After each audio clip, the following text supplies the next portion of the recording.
Hi, first graders. Thanks for tuning in. We're reading Miss Todd Is Odd.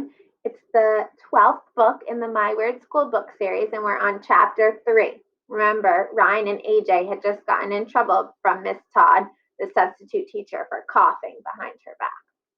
So, chapter 3 is called If You Don't Have Something Nice to Say Something Mean, which we know is not true. We should never say mean things. But this book is weird and silly, so let's see what happens.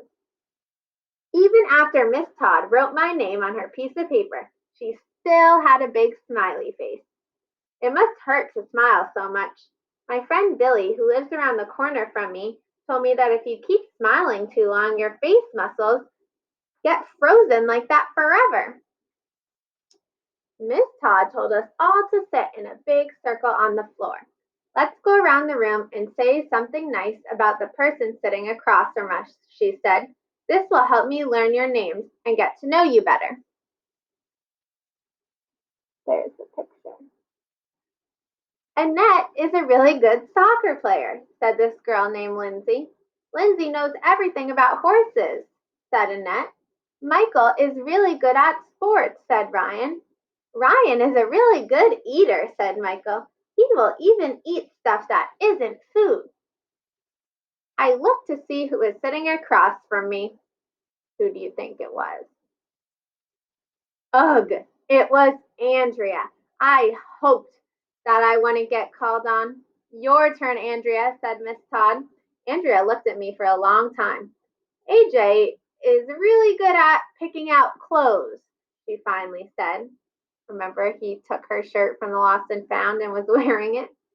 Then she stuck her tongue out at me when Miss Todd wasn't looking. Wait a minute, Miss Todd said to me. I thought you said your name was Ryan. I'm Ryan, said Ryan. He's a liar, said Andrea. His name is AJ. That stands for Arlo Jervis. Miss Todd went over to the desk and wrote something else down on that piece of paper of hers. Then she came back to the circle. AJ, it's your turn. Can you tell the class something nice about Andrea? I looked at Andrea for a long time. There wasn't anything nice to say about her. It would be nice if an elephant fell on her head, I said. That's not nice, AJ, said Miss Todd. It's the truth, I said. I hate her. I hate you right back, said Andrea. I hate you right back, I said.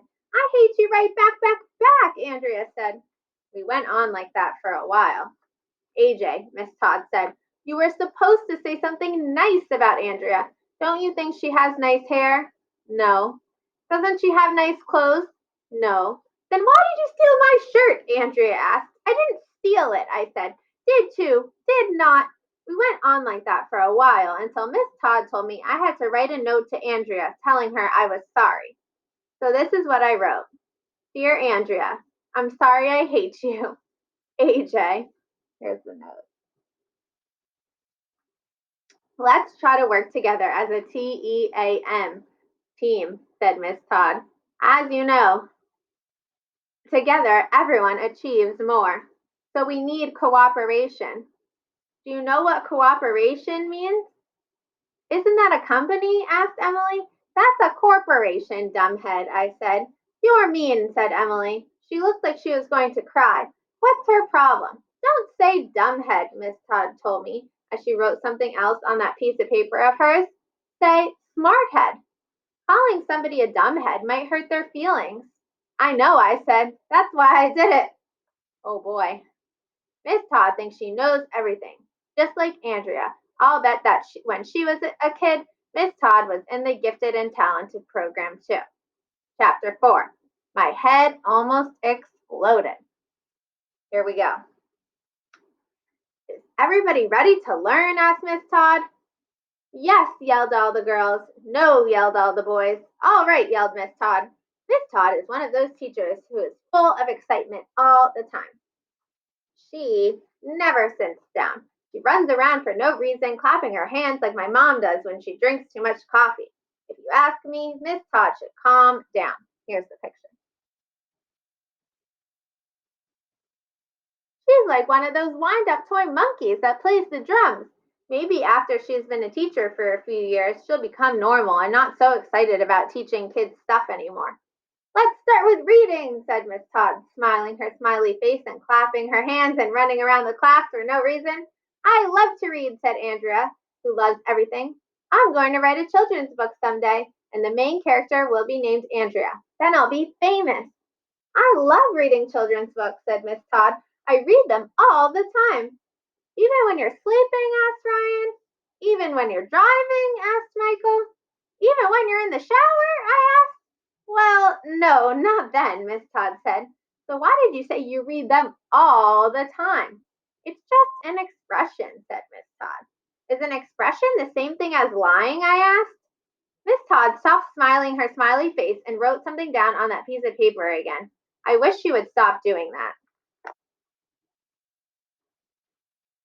Next, she read to us for about 1,000,000 hours. She read a story about a girl and her dog.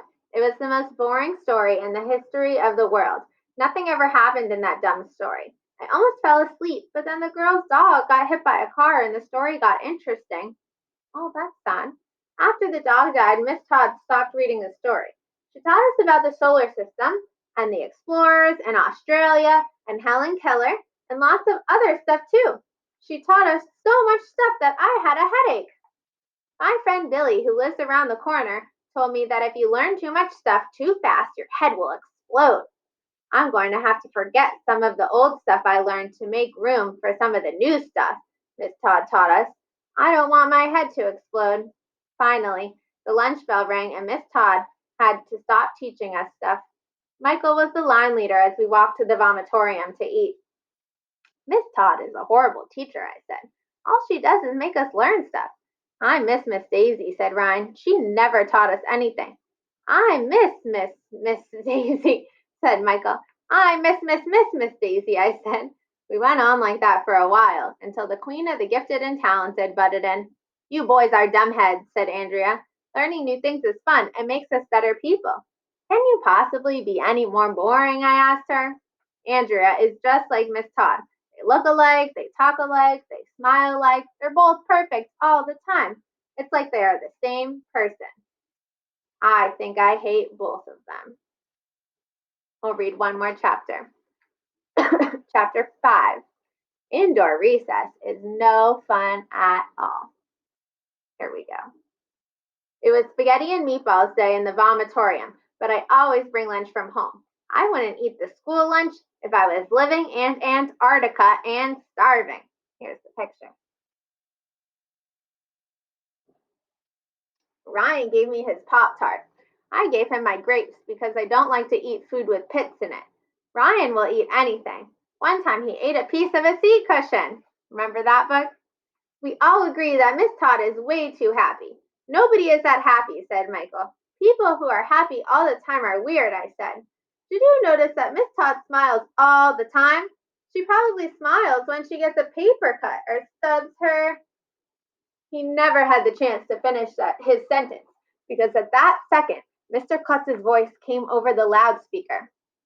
I have an announcement to make, said Mr. Klutz. It's raining out, so we will have indoor recess today. After lunch, please return to your classrooms.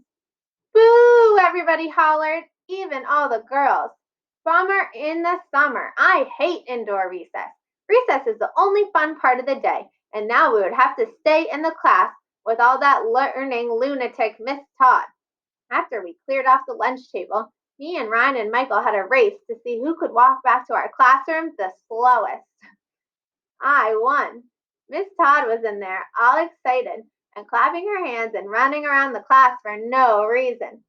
Do we have to learn more stuff now? Ryan asked. Of course not, said Miss Todd. This is recess. Let's play a game. Can we play cops and robbers? Michael asked. I call robbers. That game sounds dangerous, said Miss Todd. How about another game?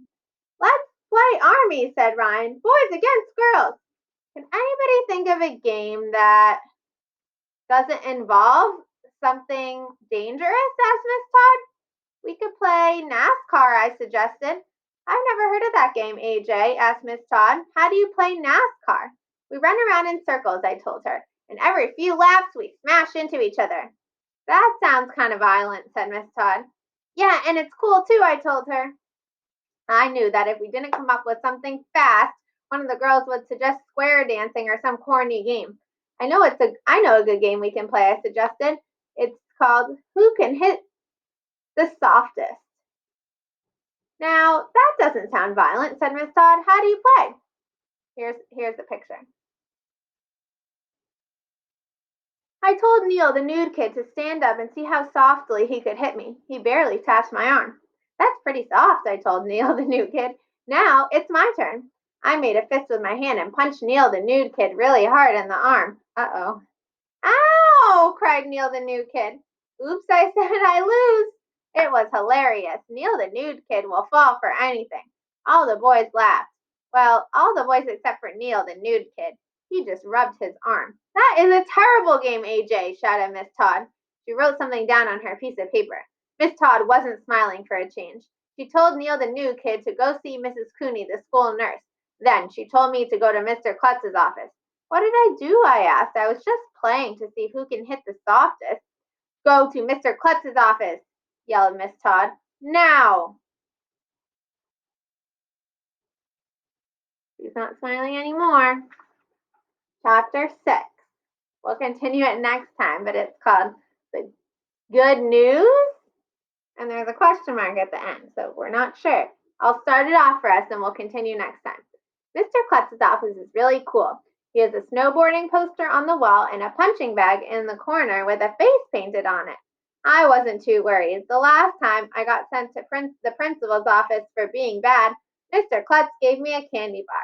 It was the greatest day of my life. And here's the picture of when he walks in. So let's see. We'll stay tuned for next time and we'll see what happens when he goes to Mr. Klutz's office. Thanks for listening.